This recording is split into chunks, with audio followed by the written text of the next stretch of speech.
Assalamualaikum warahmatullahi wabarakatuh. Kami dari kelompok 2 akan menjelaskan terkait bab 4 komunikasi visual. Sebelumnya, perkenalkan, nama saya Yunido Adidi. Saya Arifah Rahmat. Aku Atta. Nama saya Bintang Fajri Martani. Kenalkan, nama saya Ulfina Akila Zahra. Nama saya Christian Renara Pratama Balaira. Saya Yunido Adidi yang akan menjelaskan terkait introduksi komunikasi visual dan juga teori komunikasi visual, teori persepsi.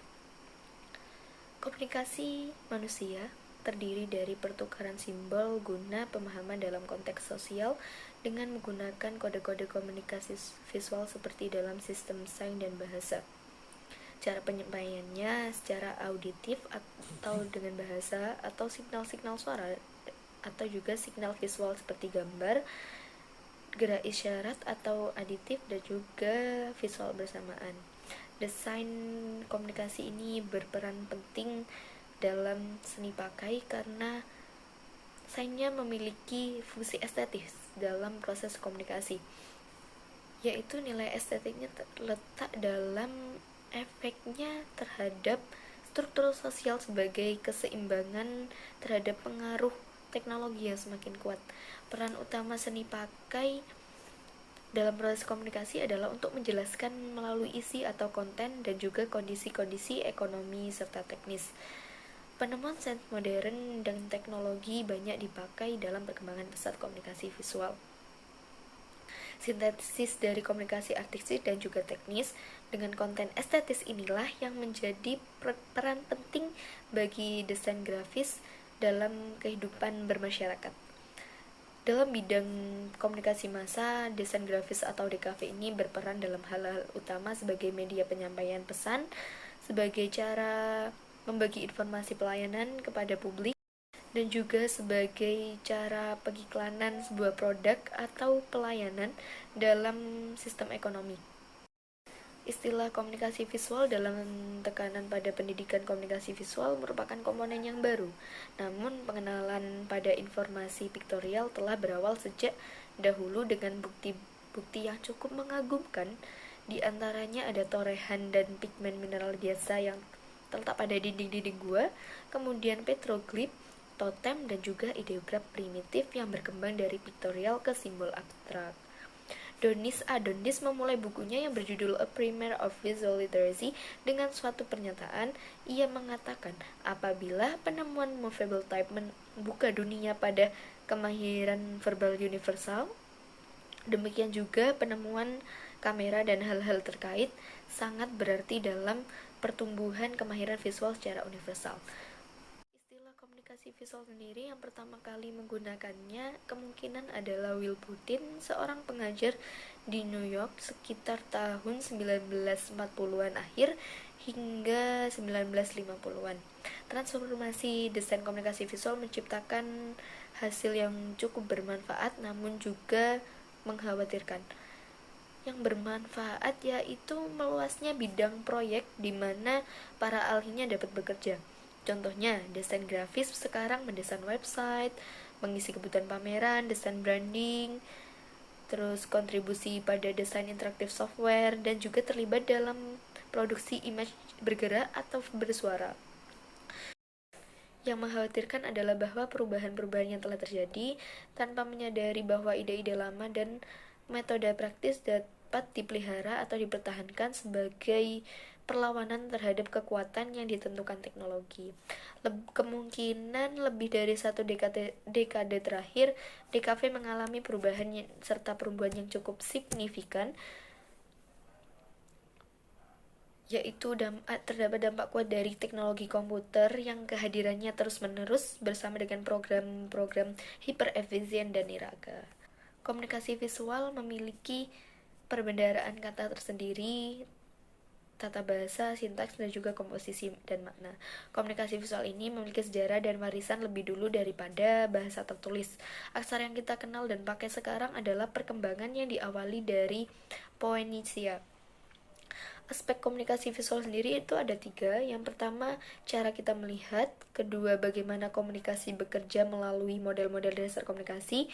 Yang ketiga, bagaimana teori-teori komunikasi visual dipergunakan pada berbagai halayak, sasaran, pesan, dan juga situasi. Kemudian ada pun teori-teori komunikasi visual. Pendekatan omnipasik atau teori Rick William pada komunikasi visual ini sangat bernilai. Penjelasan omnipasisme berkenaan dengan belajar keseimbangan dari sistem kognitif, yaitu rasional dan intuitif, yang dipakai oleh otak manusia untuk mengerti segala yang dialami. Teori komunikasi visual memiliki sejarah yang cukup panjang tentang spekulasi dan ideologi menarik mengenai bagaimana penglihatan atau sign bekerja dan bagaimana kita dapat mengerti rangsangan visual. Banyak pula risalah mengenai pandangan dan bagaimana kita dapat memahami apa yang kita lihat. Pendekatan dasar teori komunikasi visual tersebut terdapat 9. Yang pertama itu ada teori persepsi, kemudian ada prinsip persepsi, yang ketiga ada Gestalt, lalu semiotik, konstruktivisme, teori ekologi, teori kognitif, model Huxley-Lester, dan juga yang terakhir omnipasisme. Yang pertama ada teori persepsi, yang dalam bahasa Inggris berasal dari kata perception, dan dari bahasa Latin berasal dari kata perception juga. Namun hal ini merupakan pengembangan dari kata percipere yang artinya menerima. Persepsi sendiri merupakan gambaran indrawi atas ciri-ciri struktural luar dari objek dan proses material yang langsung mempengaruhi organ-organ indrawi. Objek persepsi ialah apa yang hadir pada kesadaran, termasuk data indrawi atau gambaran, ilusi, visi, ide, ataupun konsep.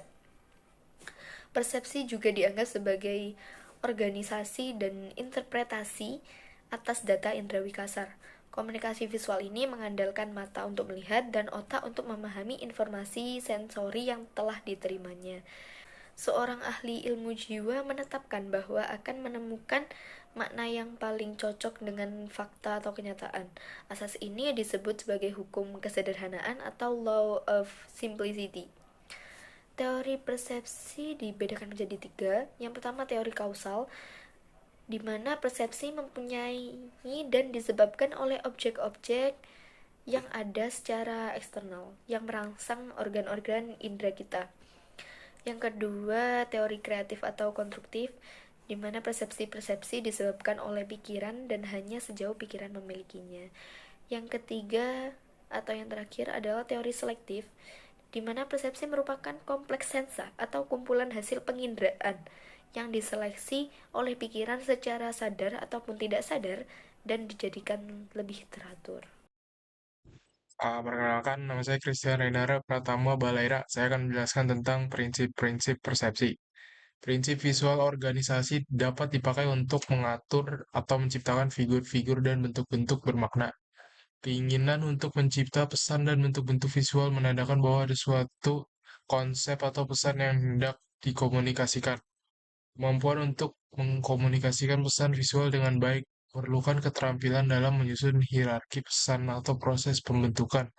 Hal yang perlu dipertimbangkan konsep pesan atau bentuk maksud dan fungsi, metode produksi atau konstruksi kualitas visual dan material, serta prosesnya. Komunikasi visual dan bentuk-bentuk seni terdiri dari konteks visual dan pesan.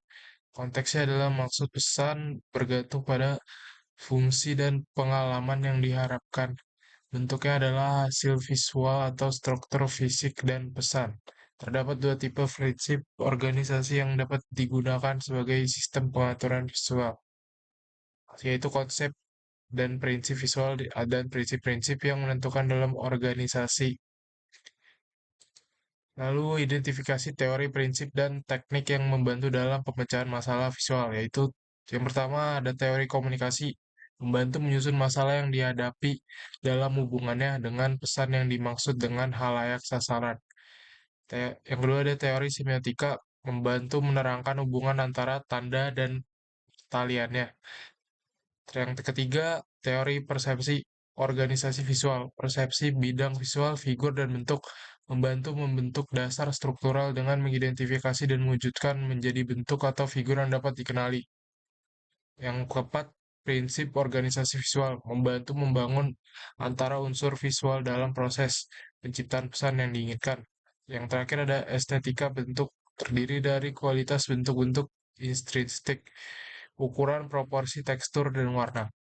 Prinsip-prinsip organisasi, kualitas estetik sebagai suatu kesatuan yang harmonis atau suatu perasaan yang lengkap, completeness, disebut unity. Ciri-ciri unity: keseimbangan, kontras, harmonis, aksen, penekanan, proporsi, kesederhanaan, pengulangan, dominasi, irama, gerak. Interpretasi dari kualitas estetik terhadap komposisi bergantung pada latar belakang dan preferensi individu desainer dan melihat atau sasaran. Proporsi. Proporsi membantu mengenal bentuk-bentuk visual dan juga non-visual. Berapa lama waktu yang digunakan untuk bekerja setiap hari. Proporsi dapat dibandingkan, diukur, dan dianalisis dalam bentuk visual. Proporsi berkenaan dengan hubungan ukuran antara bagian suatu bentuk. Lebar dan tinggi dapat dibandingkan untuk menentukan proporsi dalam bentuk dua dimensi. Perbandingannya menguji hubungan antara bentuk dimensi eksternal, lebar, dan tinggi. Selain menciptakan harmoni, proporsi membantu kita lebih mengerti tempat kita dalam alam semesta. Selain itu juga dapat meningkatkan fungsi dan komunikasi makna, dan juga digunakan untuk membujuk atau menciptakan impresi tertentu. Geometri dan rasio. Melalui geometris dan rasio, angka dapat dikalkulasi dan dipakai untuk struktur bentuk rasio yang terkenal dalam seni Fibonacci. Hubungan angka-angka dalam seri Fibonacci menerangkan struktur bentuk-bentuk alam, termasuk bentuk kerang Nautilus. Pola-pola tersebut menunjukkan bahwa alam memiliki urutan angka yang logis dan geometris. Golden Section. Pertama diterapkan arsitek Yunani pada abad 5 sebelum Masehi. Sistem proporsi ini digunakan untuk mencapai keindahan dan harmoni pada arsitektur patung dan lukisan. Sistem proporsi ini diterapkan pada Parthenon, bangunan pada masa Yunani. The Modular atau Golden Section yang diciptakan Le Corbusier memadukan logis, fungsi, dan estetik proporsi matematis dengan proporsi manusia. The Modular telah mendukung desain komunikasi visual modern dalam dua hal. Yang pertama, dapat diaplikasikan secara langsung pada desain halaman. Yang kedua, dapat mengembangkan desain asimetris dari bentuk asimetris dan menjadi inspirasi bagi desainer grafis untuk perancangan sistem grid dalam layout halaman cetak. Sifat-sifat figur atau bentuk yang baik yaitu sederhana, mudah dikenal, mudah diingat, teratur, familiar, seimbang, proporsional. Kualitas visual sebuah pesan. Kontras antara unsur-unsur atau kelompok unsur dengan pengaturan, ukuran, massa, keteraturan, tekstur, value, arah, warna, shape, irama, repetisi, kontinuitas, kesederhanaan, dan orientasi. Dominasi dan emphasis. Berkenaan dengan unsur-unsur hierarki dalam struktur komposisi. Berikut hierarki susunan kronologis dari umum ke khusus atau spesifik. Dari khusus ke umum berdasarkan urutan bacaan. Penempatan kelompok unsur-unsur komposisi dalam format berkenaan dengan informasi mengenai persepsi dan aturan Gestalt. Proximity, similarity, closure, gerak, kontinuitas, kualitas figur-figur, repetisi, dan kontras. Persepsi figur dan bentuk. Penelitian oleh para psikolog persepsi estetis mengenai cara-cara bagaimana bentuk dua dimensi dan tiga dimensi dari objek yang dipahami berkenaan dengan aturan dan prinsip persepsi visual dan juga kualitas figur dan bentuk, preferensi, kebaikan, serta hubungan pemahaman. Persepsi bentuk dua dimensi dan tiga dimensi. Persepsi anak dan orang dewasa tentunya berbeda, dikarenakan interpretasi suatu informasi visual berdasarkan pengalaman dalam memahami suatu bentuk. Data sensori otak anak kecil belum pasti dipahami dan diproses seperti layaknya orang dewasa. Walaupun waktunya kurang dari 1 detik, proses persepsi bersifat kompleks. Pada umumnya ketika orang mengamati bentuk, hal pertama yang dilihat yaitu garis luar atau kontur, baru ia melihat warnanya, tekstur maupun value. Lalu mulai mengenal image dan menghubungkan dengan bentuk 2 dimensi maupun 3 dimensi. Diperlukan waktu untuk mengamati Tetapi jika bentuk tiga dimensi tidak dikenal, proses pengenalan bentuk tiga dimensi memerlukan cahaya agar mata dan otak bisa memahami kontras. Proses pengenalan bentuk visual tiga dimensi memerlukan cahaya agar mata dan otak bisa memahami kontras antara bentuk tiga dimensi dan latar belakangnya. Persepsi bentuk tiga dimensi dapat tercapai melalui identifikasi beberapa karakteristik tertentu. Jika sebuah bentuk tiga dimensi sering dipahami, seseorang akan belajar apakah bentuk tiga dimensional tersebut melalui formasi melalui sebuah dimensional. Persepsi bentuk akan lebih cepat jika objek diidentifikasi melalui proses penyebutan dan penegasan maupun secara visual. Persepsi atau kesimpulan yang berbeda-beda dibuat oleh orang yang berbeda dengan memakai visual yang sama karena tiap orang mempunyai pengalaman dan persepsi yang berbeda. Kesimpulan yang berbeda dapat dibuat oleh orang yang sama dengan informasi visual pada waktu yang berbeda tergantung pada pengalaman yang dialami orang tersebut. Di sini saya akan menjelaskan terkait dengan persepsi bentuk dua dimensi. Nah, dalam persepsi bentuk dua dimensi ini terkait juga dengan ilmu psikologi. Nah, dalam psikologi persepsi itu menemukan bahwa suatu bentuk yang berbentuk geometris itu akan lebih mudah dipahami karena bentuknya yang sederhana dan mudah dikenal.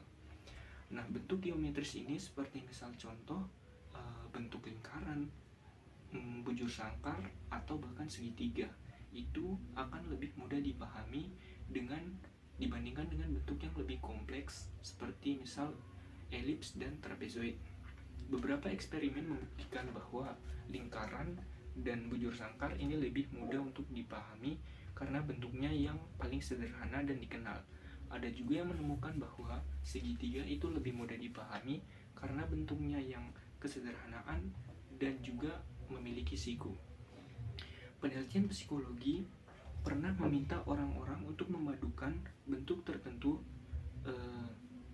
dengan bentuk yang lain dan disimpulkan bahwa bentuk-bentuk yang sederhana, teratur, simetris itu akan lebih mudah dipahami dibandingkan dengan bentuk elips atau trapezoid, yakni bentuk yang lebih kompleks seperti yang tadi saya jelaskan.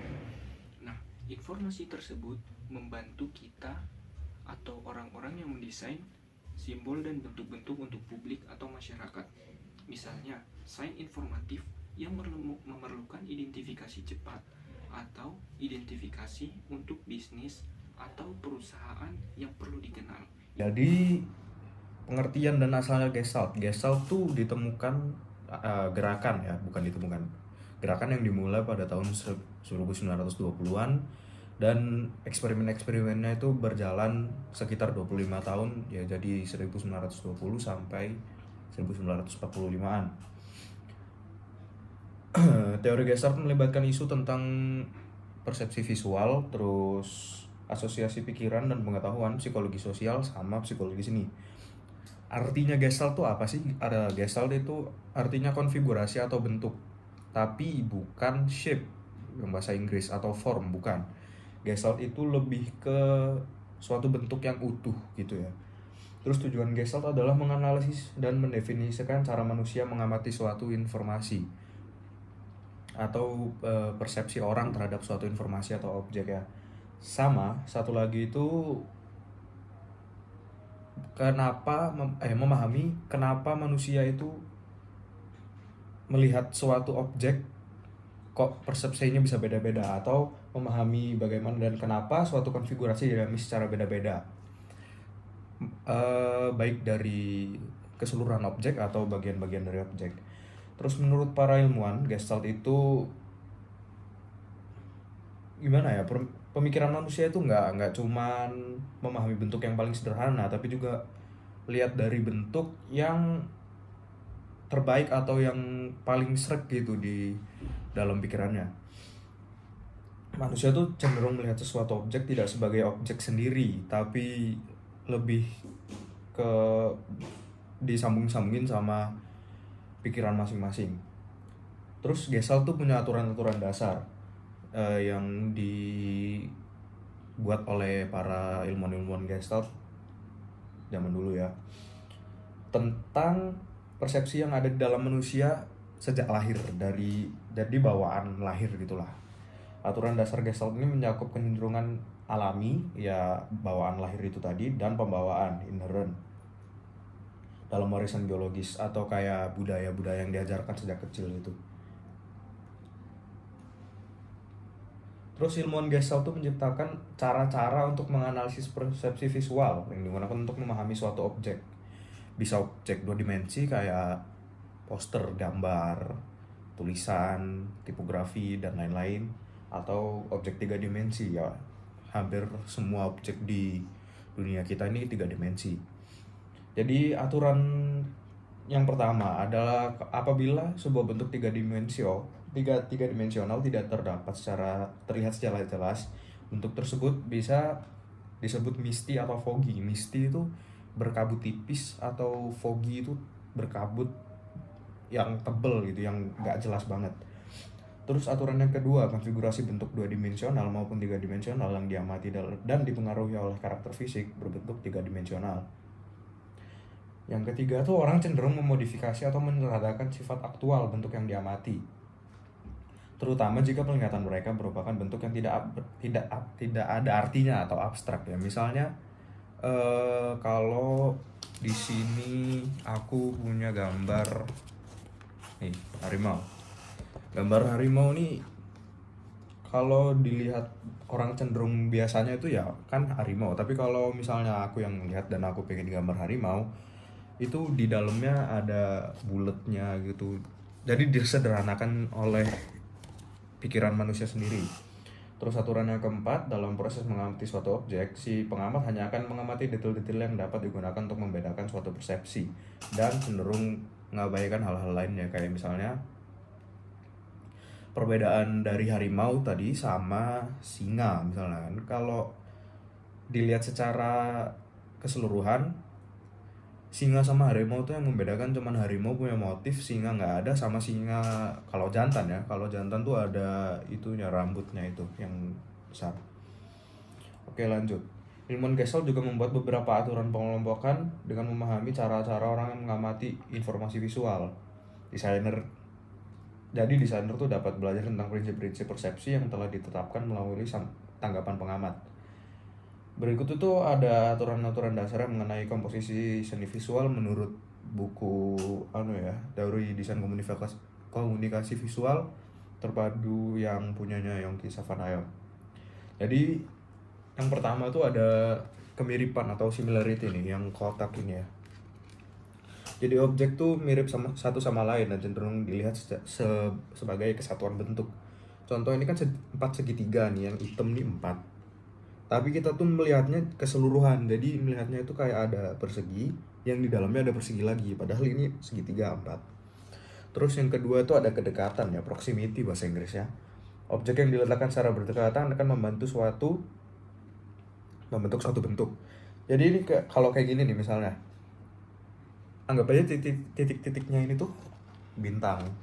Jadi kalau misalnya bentuknya kepiting jadi Aries, kalau bentuknya banteng jadi Taurus dan kawan-kawan ya. Terus selanjutnya ada penutupan. Jadi suatu objek itu bisa dilihat sebagai objek yang lain kalau tertutup jadinya. Jadi satu kesatuan kan. Ini kan gitu. Adanya garis putus-putus ya.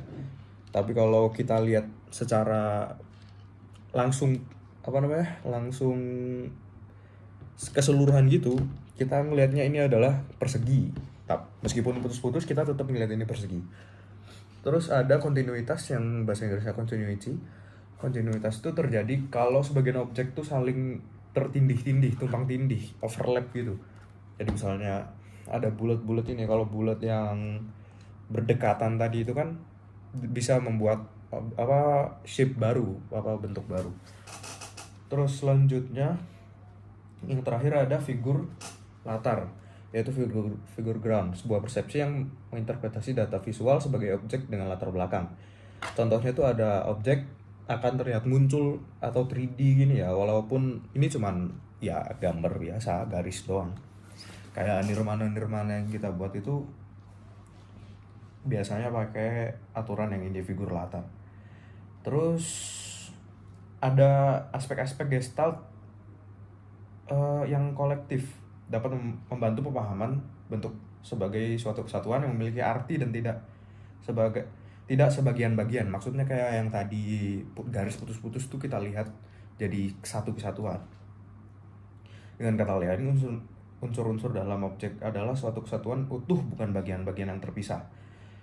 Jadi abis ini tuh aku akan nyebutin unsur-unsur atau komposisi atau organisasi visual. Yang pertama itu ada keseimbangan, keserasian, repetisi, irama, kontras, gerak, kedalaman, arah, dan dominasi, serta asosiasi yang bebas, familiar, berurutan, dan hierarki. Itu biasanya dikaitkan sama dominasi. Saya akan membahas bab dari semiotika. Semiotika sendiri adalah kata serapan dari kata semeion dari bahasa Yunani yang berarti artinya tanda. Semiotika sendiri adalah ilmu yang mempelajari tentang tanda. Semiotika adalah cabang ilmu yang berurusan dengan pengkajian tanda dan segala sesuatu yang berhubungan tentang tanda, seperti pada sistem tanda dan proses komunikasi yang berlaku dengan menggunakan sebuah tanda dalam menyampaikan makna melalui suatu tanda. Tanda adalah suatu hal yang memiliki arti atau makna atau mewakilkan sesuatu. Semiotika terdiri atas dua aliran pertama. Yang pertama, aliran yang bergabung dengan Peirce dan tidak mengambil contoh dari ilmu bahasa, dan yang kedua adalah aliran yang bergabung dengan Saussure yang menganggap bahasa menjadi pemandu. Ada juga tokoh lainnya yang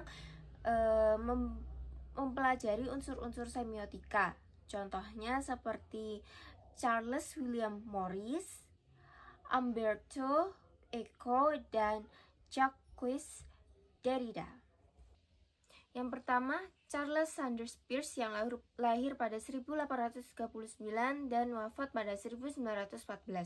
Seorang filsuf dan ahli logika dari Amerika yang menulis pemikiran di bidang semiotika pada akhir abad ke-19 hingga awal abad 20 dan mendapat perhatian pada tahun 1930-an.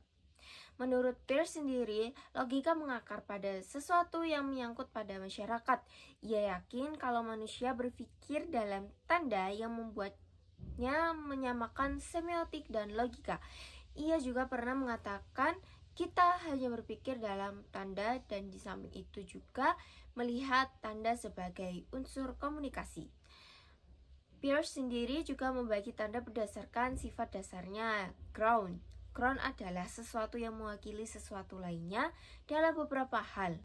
Ground terdiri atas 3 bagian. Yang pertama adalah quasi-signs, yaitu tanda yang menjelaskan suatu sifat. Contohnya seperti sifat merah yang digunakan sebagai tanda sosial yang mencerminkan keberanian, larangan, dan juga bahaya. Tetapi itu harus berupa suatu bentuk seperti bendera atau juga rambu lalu lintas. Yang kedua ada sin sign, tanda yang terbentuk atas dasar tampilan dalam kenyataan sesuai dengan apa yang terjadi. Contohnya ketika ada seseorang berteriak, bisa berarti itu kesakitan, keheranan, atau ketakutan maupun juga kegembiraan. Kita juga bisa melihat dari nada tertawanya seseorang yang bisa menjadi tanda termasuk sinsan, karena kita dapat mengenali seseorang tersebut melalui nada tertawanya. Sinsan juga biasanya paling sering kita temukan dalam kehidupan sehari-hari. Selanjutnya ada legisigns, adalah tanda yang mengandung aturan yang berlaku secara umum atau kesepakatan, konvensi maupun sebuah kode. Contoh dari legisigns sendiri adalah mengangguk untuk menjawab ya, berjabat tangan untuk menjalin persaudaraan. Semua tanda bahasa yang merupakan legisign yang mengimplikasikan sebuah sinsan. Semua tanda yang penggunaannya dilambangkan merupakan legisign. Peirce juga membedakan 3 macam tanda menurut sifat penghubungan tanda dan objeknya, yaitu icon adalah tanda visual, misalnya gambar, ilustrasi, foto, maupun film. Yang kedua adalah indeks, adalah indikasi yang memberikan kesan sebab akibat atau koneksi tentang suatu hal yang kita pikirkan. Sedangkan simbol adalah suatu lambang yang mewakili suatu makna tertentu. Selanjutnya ada dari Ferdinand de Saussure 1857 sampai 1913. Ia adalah seorang warga negara Swiss yang juga mempelajari tentang dasar ilmu bahasa, yang dimana menurut bahasa dapat dijadikan objek studi, dan ia mulai mempelajari bahasa dengan menganggap bahasa sebagai suatu sistem tanda. Bahasa juga dapat dipahami sebagai suatu sistem tanda. Sains adalah bagian interaksi sosial kita sehari-hari. Saussure sendiri mengungkapkan bahwa unit dasar dari semua bahasa adalah sains atau phoneme. Sebuah sains tersusun dari sebuah signifier, ekspresi suatu gambar, suara, atau kata, dan signified, ide dan pemaknaan. Hubungan antara keduanya dapat berubah-ubah. Sign atau tanda adalah dasar semiotik yang digunakan untuk mempresentasikan suatu makna dalam proses dasar komunikasi. Komunikator menggunakan tanda untuk menciptakan sebuah pesan dan menyampaikan maknanya. Sebuah tanda adalah sesuatu yang bisa diterima oleh panca indera manusia yang menggambarkan atau menandakan sesuatu. Tanda yang sama dapat bermakna berbeda pada setiap orang karena perspektif orang terhadap suatu tanda berbeda-beda. Sementara menurut receiver, memaknai suatu tanda dengan pemikirannya sama juga termasuk keberhasilan dalam komunikasi. Komunikator yang baik akan sangat berhati-hati dalam memilih tanda yang akan disampaikan kepada khalayak agar komunikasi bisa berjalan dengan lancar dan juga efektif. Terdapat 4 bentuk bahasa perlambangan yang umum digunakan sebagai pendekatan visualisasi yang simbolik. Yang pertama ada simile, suatu perlambangan yang menggunakan istilah perbandingan dengan tingkat yang berbeda. Contohnya cinta seperti bunga mawar.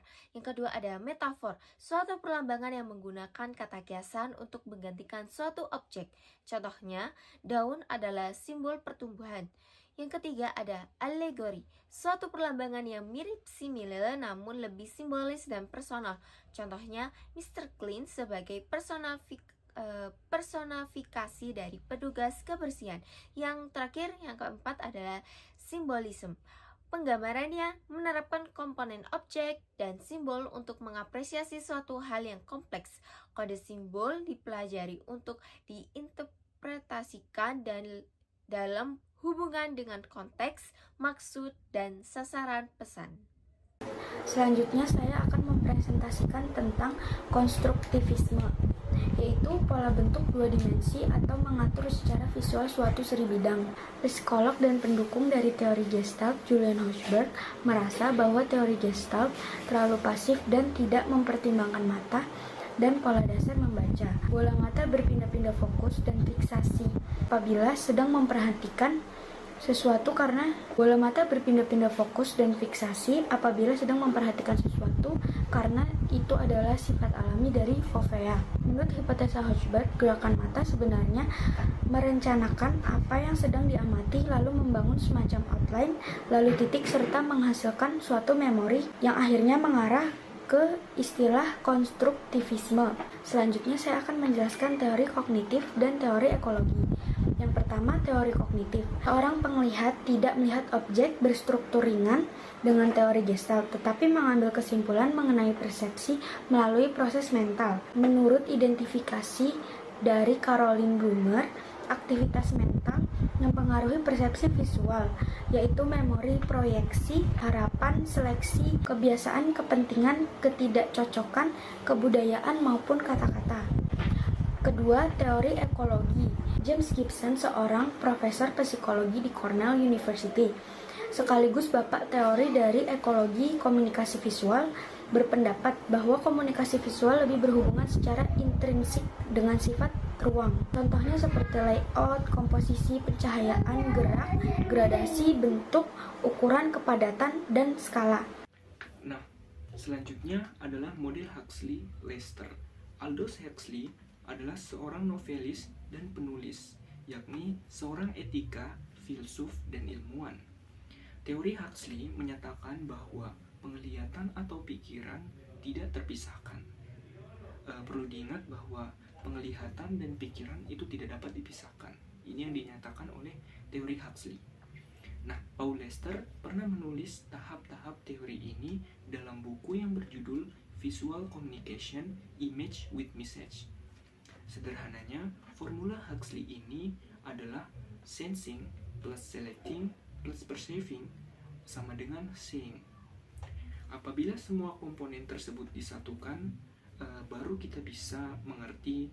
Seringkali kata-kata dapat memberi dan menambah pengertian tentang suatu objek visual. Lester lebih menekankan pada memori teorinya yang dapat disarikan seperti sense, select, perceive, remember, learn, know, sense. Nah, kesimpulannya apa? Jadi kesimpulannya tadi itu menyatakan bahwa teori ini itu menyatakan bahwa penglihatan dan pikiran itu tidak dapat dipisahkan. Dan juga formula Huxley itu sangat berkaitan dengan sensing, selecting, perceiving sama dengan seeing. Atau kesimpulan secara keseluruhannya yakni bahwa image itu tidak ada gunanya apabila yang melihat itu tidak menggunakan pikirannya. Sesuai dengan yang di awal tadi, bahwa penglihatan dan pikiran ini adalah dua hal yang tidak dapat dipisahkan. Kemudian ada pun teori-teori komunikasi visual. Pendekatan omnipasik atau teori Rick William pada komunikasi visual ini sangat bernilai. Penjelasan omnipasisme berkenaan dengan belajar keseimbangan dari sistem kognitif, yaitu rasional dan intuitif, yang dipakai oleh otak manusia untuk mengerti segala yang dialami. Cukup sekian presentasi dari kelompok kami. Apabila ada kesalahan kata yang disengaja maupun tidak disengaja, mohon maaf yang sebesar-besarnya. Wassalamualaikum warahmatullahi wabarakatuh.